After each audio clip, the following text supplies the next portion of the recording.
E aí pessoal, tudo bem? Estamos complementando então a nossa aula 10 sobre a leitura no Brasil. Lembra a pergunta do tema do Enem? Era que estamos discutindo aqui entre o grupo de redação, linguagens humanas e português, por que somos um país de não leitores e como podemos resolver isso? Tá?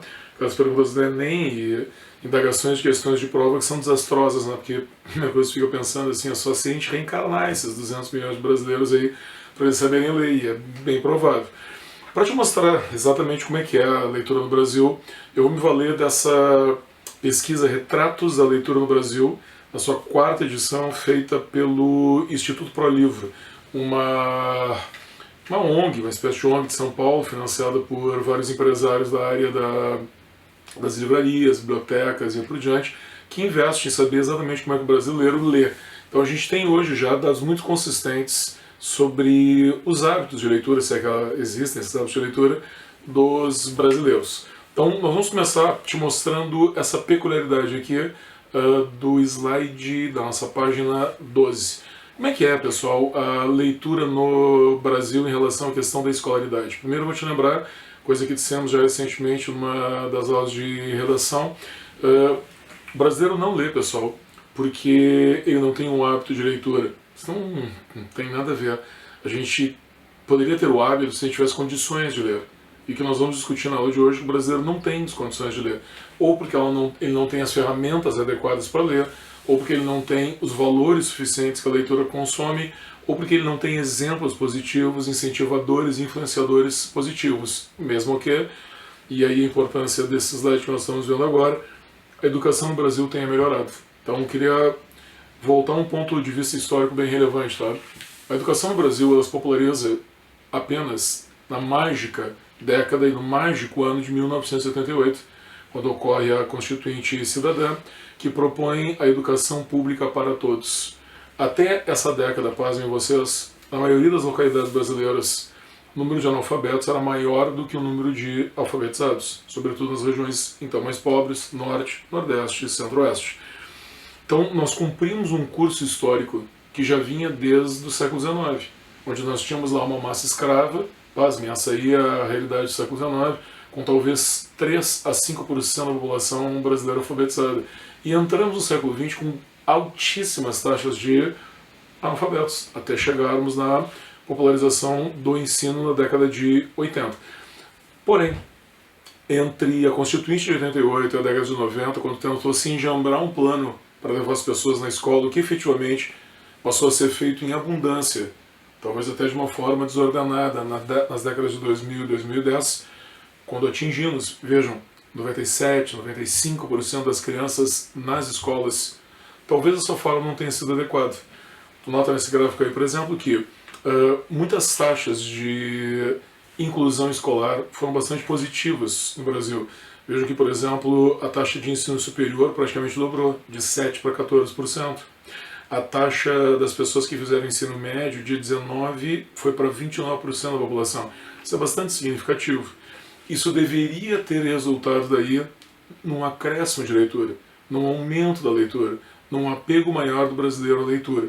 Mas, se nós olharmos, agora eu vou te mostrar um dado que é interessante em relação à inclusão escolar, se nós olharmos o que é a estimativa da população brasileira que é de leitoras ou de leitores, tu vai ver que ela não aumentou proporcionalmente. Faz a comparação entre os anos que tu está vendo aí, 2007, onde nós não tínhamos a inclusão escolar completa no Brasil, e 2015 para frente, onde nós já temos. Observa bem.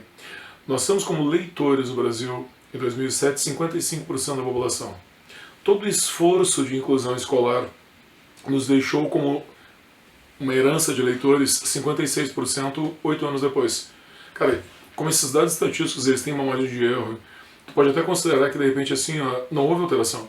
O fato de o brasileiro ter ido à escola não incrível, eu vou ter que repetir isso aqui porque me chega a me dar um negócio, o fato do brasileiro ter ido à escola não fez com que ele lesse mais. E essa é uma tese que a gente vai ter que desenvolver nesse momento agora. Por que a escola não faz com que o brasileiro seja capaz de ler mais? Vamos ver então, ou tem interesse, ou seja capaz em ler mais. Vocês notam que em 2011, inclusive, no meio dessas pesquisas, no momento intermediário, o número de leitores chegou a cair. o primeiro contato com a escola afastou as pessoas da leitura. Dá uma olhadinha então naquilo que seriam, pessoal, hoje as motivações do brasileiro para leitura. Vamos desenvolver essa ideia dos hábitos, tá? Pós-inclusão escolar, o que motiva o brasileiro a ler? Vejam que o primeiro índice é o gosto. Um detalhe importante assim desse aspecto do gosto, né? Isso não está errado, né? Não teria problema que o gosto fosse o principal. A questão pessoal da leitura, se bem incentivada, ela está valendo. Ela deve ser realmente a principal. Um detalhe importante também para essa tabela que vocês estão vendo, não vai fechar 100%, porque as pessoas que participaram dessa pesquisa poderiam escolher mais do que uma razão para estar lendo: gosto, atualização e aí por diante. Tá? Tu nota que o segundo justamente é isso: atualização cultural, conhecimento geral. Distração em terceiro, crescimento pessoal, motivos religiosos. Vejam, apenas na sexta posição entram necessidades de leitura. Tu vê que entre o gosto, 25%, e exigências escolares, 7%, diminui um monte. Então, tipo assim, ó, a sensação da obrigatoriedade da leitura, essa obrigatoriedade eu não quero que tu entenda mal. Ela pode ser, por exemplo, necessidade de leitura, pelo fato de tu estar na escola.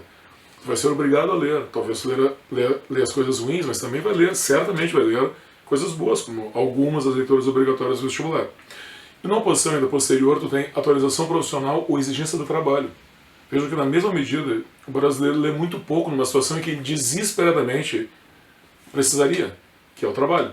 Então, continuamos tentando chegar lá, tá? Como é que o brasileiro não lê se ele precisa? Isso eu acho um dado bem interessante. Mesmo necessitando, o brasileiro não tem nem o interesse, nem a capacidade despertada para a leitura.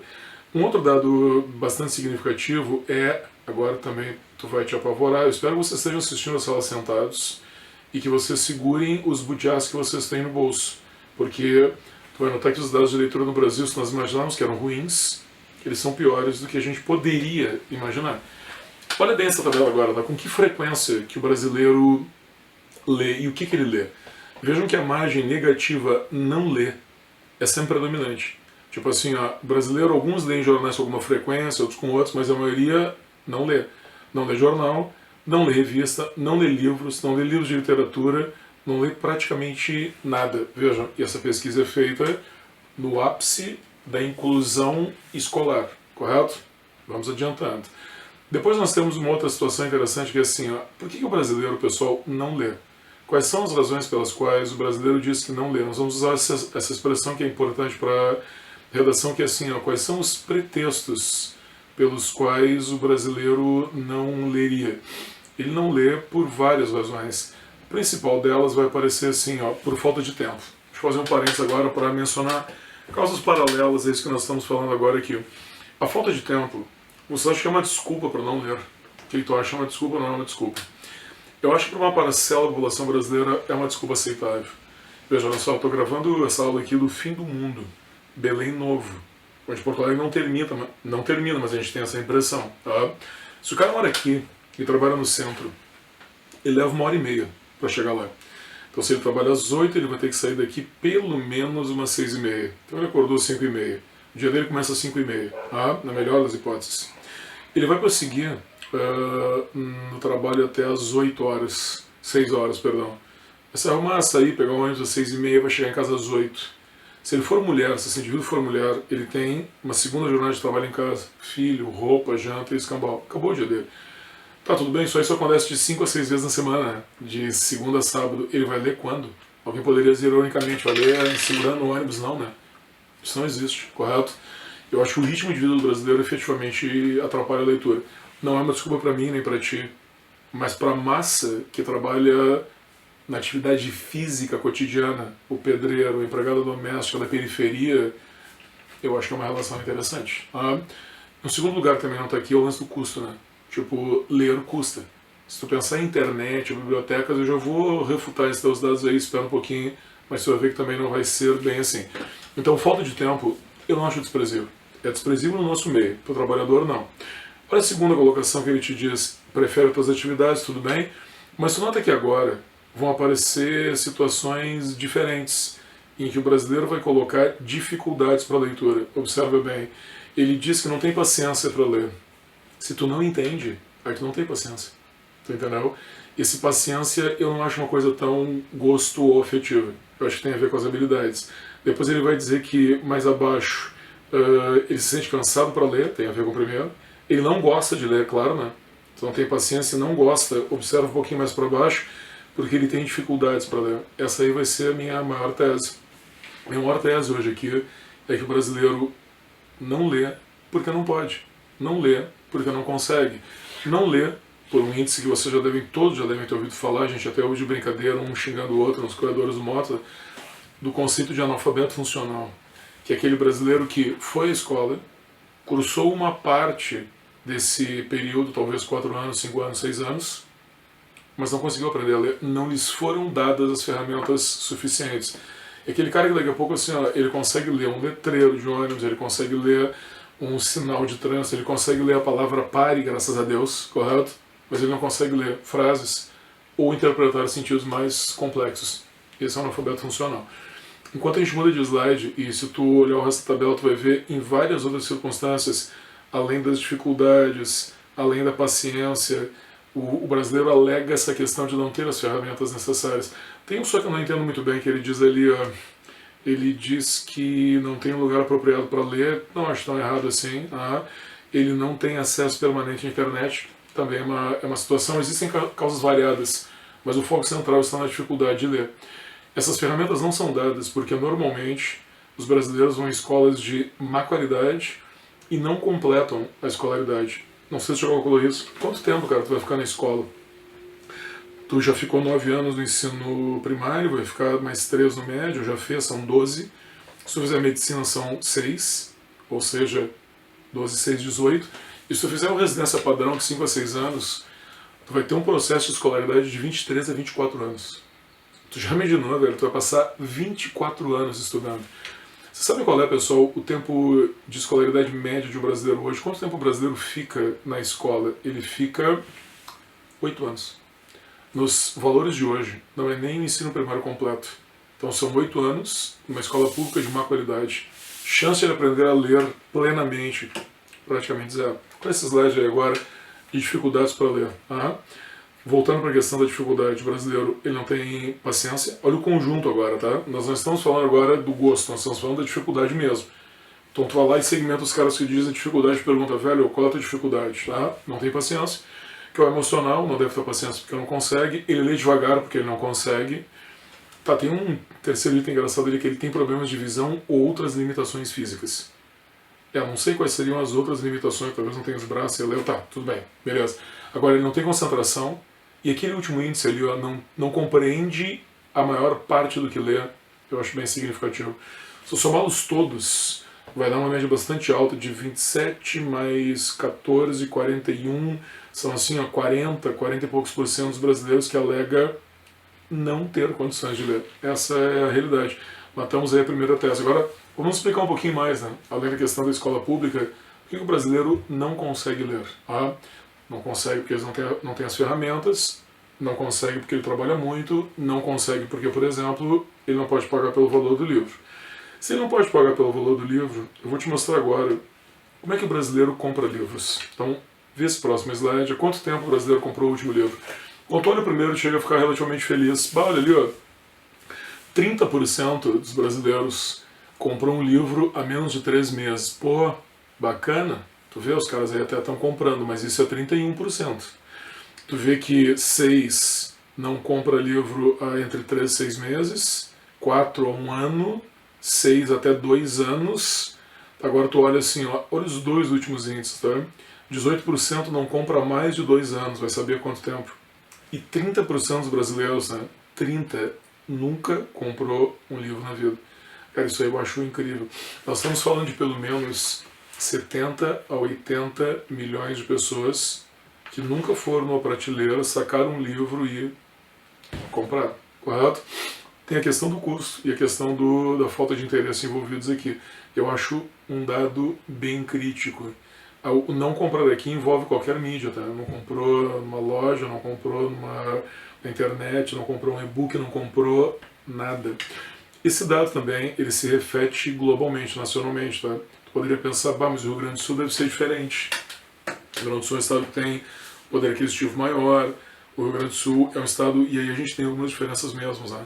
A gente tem uma rede de escolas públicas e privadas muito capilarizada. Vocês conhecem essa expressão, né? Elas estão presentes em todos os municípios do Rio Grande do Sul. Não tem condições de uma criança estar numa escola do Rio Grande do Sul e não ter ou uma escola primária no seu município ou ao redor dela. Ou talvez até uma escola, além de uma escola pública, perdão, ou talvez até uma escola privada, como acontece na maioria dos municípios que têm algum poder aquisitivo, entendeu? Então, assim, ó, não ter acesso à escolaridade no Rio Grande do Sul é raro, mas isso não quer dizer que a gente forme leitores em função do analfabetismo funcional. Dá uma olhada nesse mapa do analfabetismo. Tu está vendo que os dados em azul são os caras que são leitores. Tá? Eu vou me focar no dado em azul e na atualidade, na última pesquisa de 2015 para 2016. Tu vê que no norte e no centro-oeste a gente tem mais de 50% da população como leitores. No sudeste, no nordeste 51, no sudeste, que é o que ganha de todo mundo, 61, e justamente no sul do Brasil a gente tem a menor margem, que são só 50%, correto? Essas alterações não são tão grandes, né, de 3 para 7, 53, 57, 50%, mas o Rio Grande do Sul não tem um aproveitamento melhor. E eu acho que era legal a gente definir, de acordo com essa pesquisa, o que é leitor, porque nós vamos descobrir que se esse quadro é ruim, ele sempre pode piorar. Leitor, pessoal, para essa pesquisa, é aquele cara que leu um livro nos últimos 3 meses.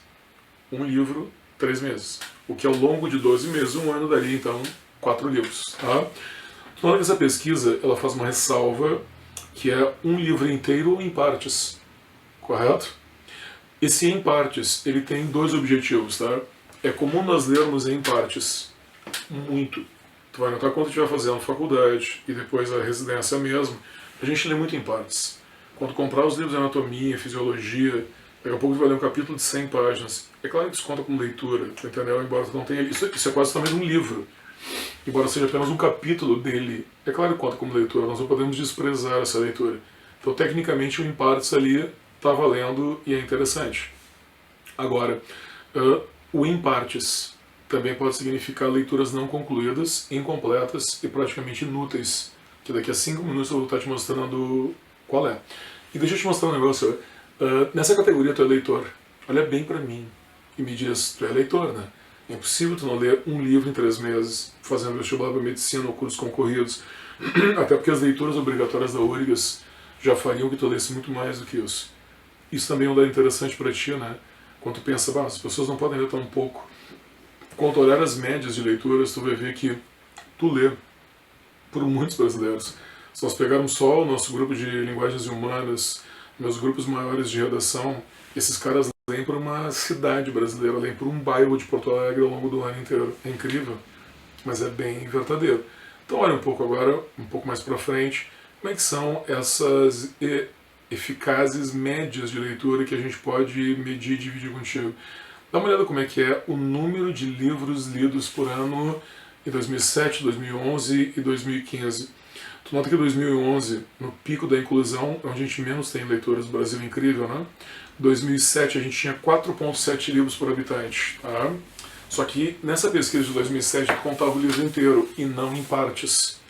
Em 2015, pesquisa que é o que está valendo até agora, deveria sair uma em 2029, mas em função do coronavírus, eu não sei se vai rolar. Então nós estamos atentos a essa última pesquisa, que é o dado oficial. Tu vê que cresceu um pouquinho, né? 4,96 livros por habitante. Só que são 2,43 inteiros e 2,53 em partes. Então o em partes contribui bastante com a leitura. É engraçado tu dizer isso, mas como é que consegue ler 2 livros inteiros, 2 em partes? Já veremos qual é a mágica que o brasileiro faz. Esse índice, pessoal, para vocês terem uma noção, se tu contar o livro inteiro, inteiro mesmo, ele é aproximadamente 10 vezes menos do que é uma França ou um país escandinavo qualquer da vida.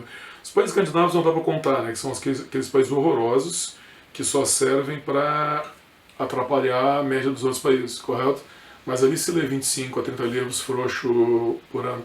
E não venham me dizer que é um inverno, tu entendeu? No inverno, aqui a gente tem inverno no Rio Grande do Sul também, no inverno a pessoa faz o quê? Trabalha igual, né? enquanto muitas vezes nos países escandinavos a pessoa se recolhe. Dá uma olhadinha como é que é agora esse aspecto do gosto pela leitura. Lembra que a gente já falou do gosto antes, né? Tu vê que a inclusão escolar no Brasil não alterou muito o gosto da leitura. Em 2007, início da inclusão, a gente tinha 9% da população que não sabia ler, 23% que não gostava, 28% que gostava muito e 39% um pouco. Olha como é que é aqui gosta muito. Cresceu 2 pontos percentuais. E aqui não gosta continua estacionária. Engraçado, né? Tipo assim, quem não gostava continuou não gostando. A escola ajudou pouco ou quase nada. Uhum. Nós temos também agora um aspecto mais, digamos assim, mais abstrato para medir, interessante de medir, que é o seguinte, ó, quem te influencia na leitura? Quem são as pessoas que fazem tu ler?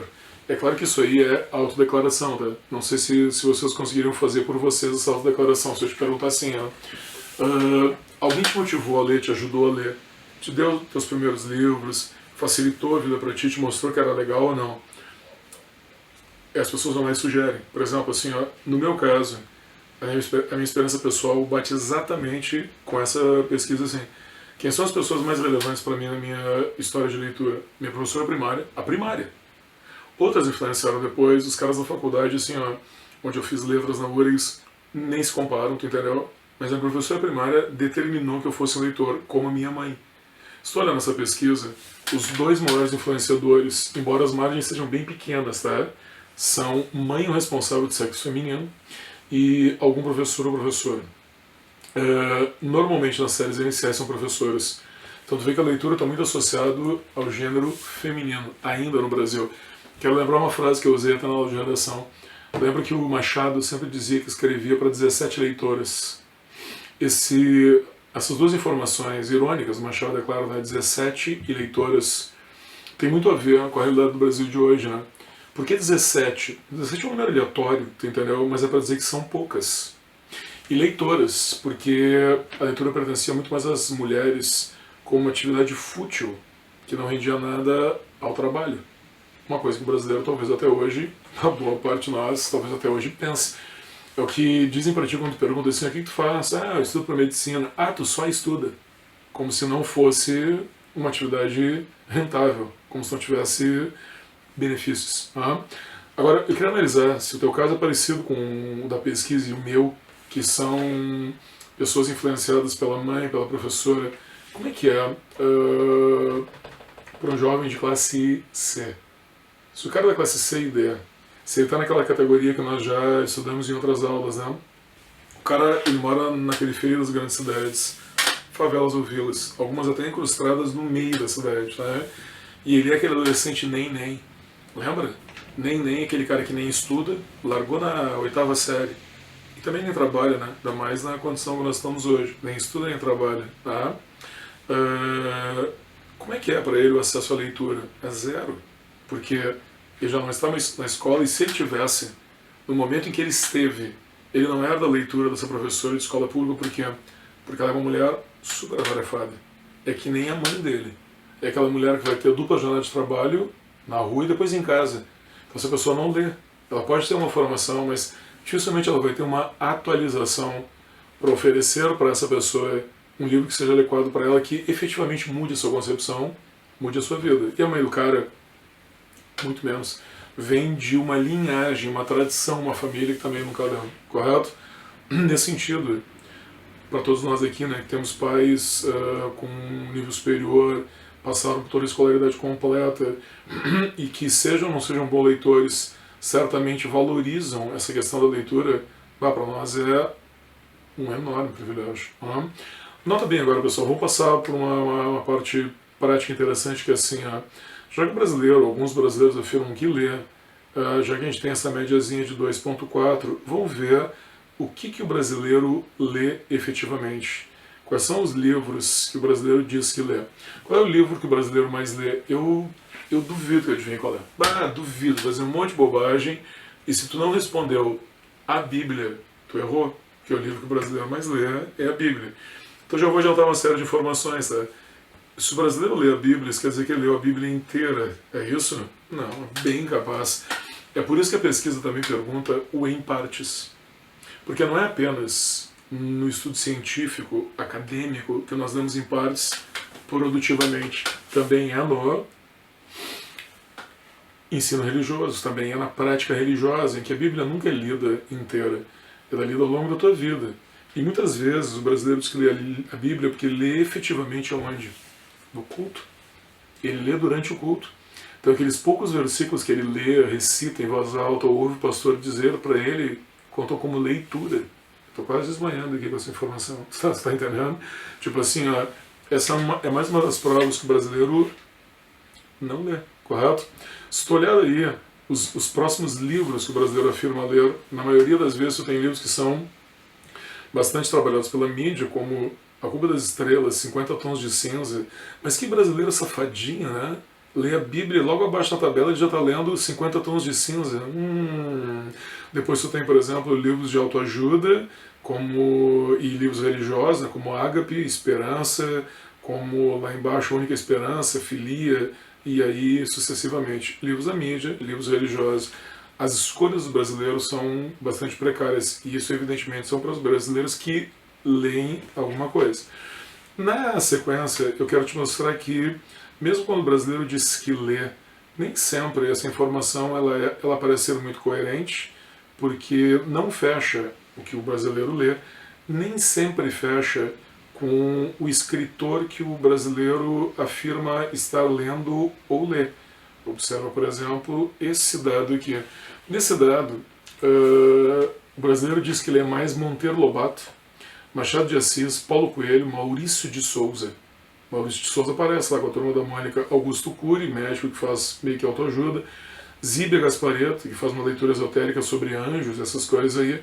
Daqui a pouco aparecem uns caras, olha bem, o Carlos Drummond de Andrade, Cecília Meirelles, que o brasileiro não mencionou nenhum livro deles. John Green, um pouco mais abaixo, é o cara da Cuba das Estrelas.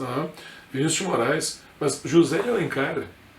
O cara não mencionou nenhum livro de José de Alencar e disse que leu José de Alencar. Talvez ele conheça porque é nome de rua, não porque é um autor. E lá no final, o grande padre Marcelo Rossi, do Erguei as Mãos, e aí por diante.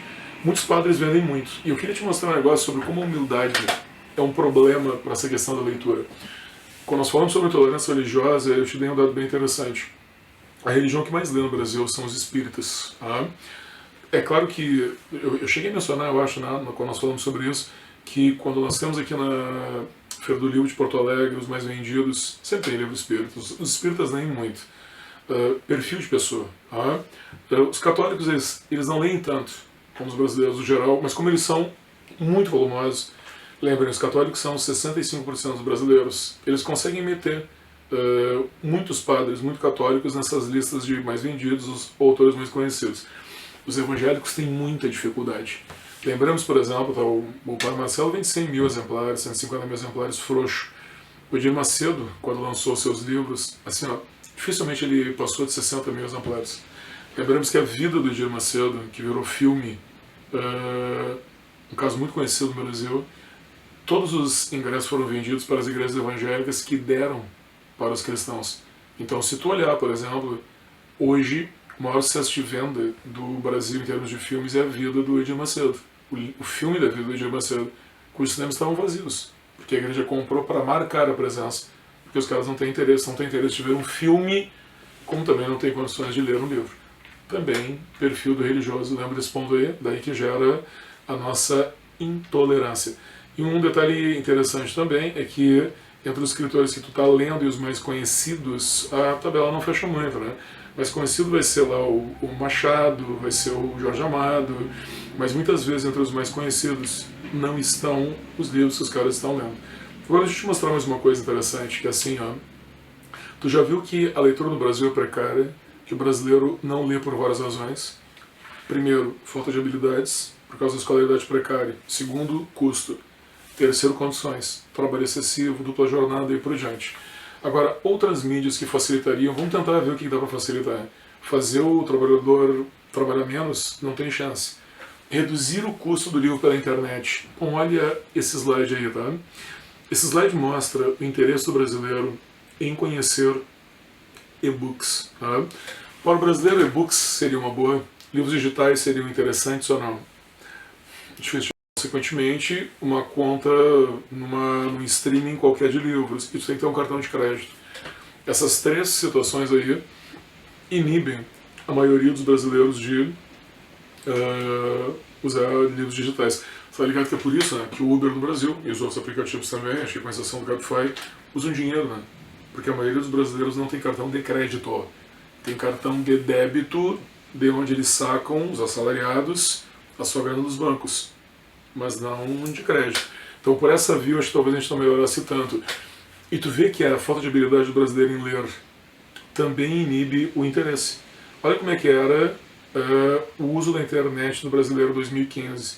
A maioria já usa a internet, 67%, e também usa a internet com uma certa frequência. Então, conectados nós estamos. Agora, como é que é o interesse do brasileiro nos livros digitais?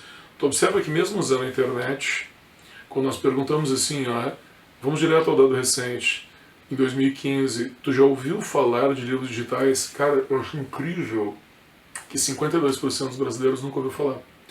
E tu nota que assim, 7% nunca ouviu falar, mas gostaria de conhecer. E tu nota que aquele 41% já ouviu falar e ponto final. Porque a pesquisa te dá uma margem. Tu não ouviu falar, mas gostaria de conhecer. Sim. E tu já ouviu falar e não quer conhecer? Não. Isso é 41% dos brasileiros. Tipo assim, a mídia diferente, internet, não consegue provocar leitura. Consegue daquele percentual menorzinho, que talvez assim, eu consigo ler sem pagar, então não tem interesse. Mas os que não podem ler nem no real e nem no virtual. Beleza? Tu vê que é uma dificuldade, né? Nossa dificuldade, diferentemente daquilo que a gente poderia imaginar, não é o acesso ao livro. Olha que coisa interessante, se nós estivéssemos fazendo uma redação, uma discussão, uma questão, olha que coisa interessante. O problema do Brasil não é só a condição material de acesso ao livro. O acesso ao livro é um problema. A presença de bibliotecas no Brasil é uma dificuldade, uma realidade. A internet fácil e os dispositivos caríssimos também são um empecilho, correto? Mas resolvido tudo isso, nós teríamos que encarar, dados que eu vou voltar da aula de redação que eu já dei, também queria dividir com vocês, nós temos que encarar uma realidade, pessoal, que é 9% de analfabetos no Brasil ainda hoje. O que significa, pessoal, 9% de analfabetos na nossa população? 20 milhões de pessoas. É um país de analfabetos. Vocês entendem? 20 milhões de cabeças que não sabem ler. Não tem condições de ler, nunca foram numa escola, são analfabetos. Cara, é quase 1 a cada 10 brasileiros. Se a gente estivesse numa sala agora com 30, 3 seriam completamente analfabetos. Vocês entendem a gravidade disso? Vamos comparar, pessoal, como é que as sociedades industriais mais evoluídas chegaram nesse ponto do analfabetismo. Por exemplo, fazer aquelas comparações sacanas, né? O Japão, tá? O Japão, se não me engano, é 0,3% de analfabetos. Quem são os analfabetos do Japão? Só tem 2 chances, tá? Ou os muito velhos, que não passaram pela evolução do Japão. Você sabe que o Japão é campeão de centenários, pessoas que têm mais de 100 anos, e brasileiros que migraram para o Japão, né? Com o objetivo de estragar a estatística deles. Só pode ser, né? Não tem japonês analfabeto, tem, entendeu? Pós anos 50 e 60 no Brasil, temos abundantemente. Agora, se não fossem só os analfabetos, a gente teria um outro problema, que são os analfabetos funcionais. Os caras que passaram pela escolaridade e não conseguem ler. A estimativa oficial, vocês lembrem sempre, tá? Eu dou esses dados para auxiliar o cara a formar opinião. Eu não quero que tu saiba esses dados de cor, mas acho que esses dados, se tu quiser passar por eles, eu não quero que tu decore esses slides aqui, que estão num e-book disponível no meu site. Vai estar no topo do site lá. Clica ali e vão aparecer todos esses slides. Pode fazer uma viajada full sobre a questão da leitura no Brasil. Tá? Eu quero que, impactado pelos esses dados, tu entenda a realidade da leitura no Brasil. Por exemplo, muitas vezes nós poderíamos fazer uma discussão, imaginar uma redação, pensando assim, o brasileiro, ele lê pouco. Cara, eu acho assim, que seria ridículo a gente dizer isso na redação. O brasileiro não lê pouco. Lê pouco, todo mundo lê pouco, entendeu? Talvez os finlandeses e os dinamarqueses também imaginassem que, lendo 30 livros por ano, eles leem vergonhosamente pouco, entendeu? Então a gente poderia dizer assim, o brasileiro lê muito pouco. Não, cara, o brasileiro não lê nada. Essa é uma afirmação fácil de chegar, porque na maioria, me esqueci até de dar o dado, O dado do analfabetismo funcional oficial no Brasil é 27% da população. Se nós somarmos os dois dados, 27 mais 9, 36, cara, isso aí são 40% dos brasileiros quase que não conseguem ler, não podem ler. Aí tem 60% da população com o problema do trabalho, do custo e outras deficiências. Então, de 220 nós somos leitores por volta de que, como a própria tabela diz, 70 milhões de brasileiros, um pouco menos. Essa é a nossa realidade. Um pouco mais crítica do que talvez tu imaginasse. E um detalhe interessante é a percepção que o brasileiro tem de bibliotecas. Quando perguntados, por exemplo, assim, né, se o brasileiro sabe que existe biblioteca no teu bairro ou na tua cidade, a maioria dos brasileiros afirma que sim, sabe. E tu vê que essa percepção, apesar da inclusão escolar, diminuiu, mas a maioria sabe. Aí quando perguntados se eles frequentam essa biblioteca, olha como é que é a resposta dos caras aí. Não. Tipo assim, então quando tu tem o acesso e a condição, ainda assim, o brasileiro não vai. Ele poderia até se perguntar, né, quando o entrevistador coloca essa situação para ele, cara, mas olha só, se tem a biblioteca, por que tu não vai? Certamente o brasileiro se perguntaria assim, ó, para quê? O que eu vou fazer numa biblioteca? Se eu não sei ler. Eu queria te mostrar agora, nas considerações finais, alguns dados interessantes. Tinha esquecido de dizer também, tá? Com 20 milhões de analfabetos, o Brasil está no ranking dos 10 países com mais analfabetos do mundo. Claro que a gente está bem atrás de países que têm uma situação mais precária do que a nossa. Pasmem, tem países piores do que os nossos, né? Tipo o Paquistão, tipo a Índia, alguns países africanos que têm às vezes um percentual maior, mas uma massa menor. Tá? Mas estamos lamentavelmente nessa estatística, entre os 10 piores. E aqui, nas páginas 127 e 128, tu tem umas estatísticas interessantes sobre essa relação ensino e dificuldade de leitura. Tu vê que o estudo te mostra que houve um aumento na escolaridade da população brasileira, correto? Houve também, com o envelhecimento e a diminuição da natalidade, o analfabetismo ele vem se reduzindo, até porque existem menos pessoas indo à escola. Mas o analfabetismo funcional só aumenta. Essa tabela é bem interessante e eu vou te dar uma dica, se tu tem interesse, quando quiser fazer uma pesquisa. O melhor órgão para a questão do analfabetismo funcional no Brasil é o Instituto Paulo Montenegro, IPM, correto? O Instituto ProLivro é interessante para leitura. O Instituto Paulo Montenegro ele é perfeito. Ele é capaz de medir o analfabetismo em todas as séries iniciais, inclusive nas universidades. Deixa eu te perguntar, pessoal, é possível a pessoa ser analfabeta funcional e entrar na faculdade ou não? É possível, e lógico, né? Porque ela é um cliente, afinal de contas. Se ela passou o ensino primário sem ler, se ela passou o ensino médio sem ler, então ela vai fazer um vestibular, são um analfabeto funcional, mas é óbvio, tu entendeu? Como é que ela vai passar? Bom, daí são outras técnicas e outras condições que eu não vou explicar aqui, mas ela vai passar, ela vai cursar e inclusive ela vai se formar, correto? Não vou ficar dando o nome aqui de faculdade que matricula semi-analfabetos para não ficar mal para mim, tu achou que eu ia dizer? Não vou dizer porque eu não quero morrer, correto? Mas depois aí vocês me perguntam que eu digo tranquilamente. Mas tu nota que apenas 1 em cada 4 brasileiros tem a plena habilidade de ler. 1 em cada 4 sofreu um procedimento interessante chamado letramento. Letramento é quando a pessoa tem a plena capacidade de ler. Não é a mesma coisa que a alfabetização. É a alfabetização num processo completo, correto? Deixo vocês aí com os últimos dados das considerações. Eu espero ter feito uma análise que seja eficaz, útil, assim, para tu entender que as pessoas com as quais você vai trabalhar, essa é uma comparação que eu gosto de fazer, tá? Cara, tô aqui na minha mesa em casa, minha mesa é quase o tamanho de uma mesa de cirurgia, tá? Um dia tu vai estar operando uma mesa que nem essa aqui, tá? Com colegas teus de faculdade, tá? Com anestesista ali, imaginamos que tu vai ser cardio, com outro residente da PUC ali te auxiliando. E nessa sala, velho, vai ter um técnico em enfermagem semi-analfabeto, analfabeto funcional. Talvez tenha passado pela portaria, por segurança de uma empresa com uma pistola, analfabeto funcional. Você está entendendo? Essas pessoas, elas vão estar presentes na tua vida e é bom tu saber lidar com elas, contra elas ou a favor delas. É isso aí, pessoal. Aí valeu, até a próxima.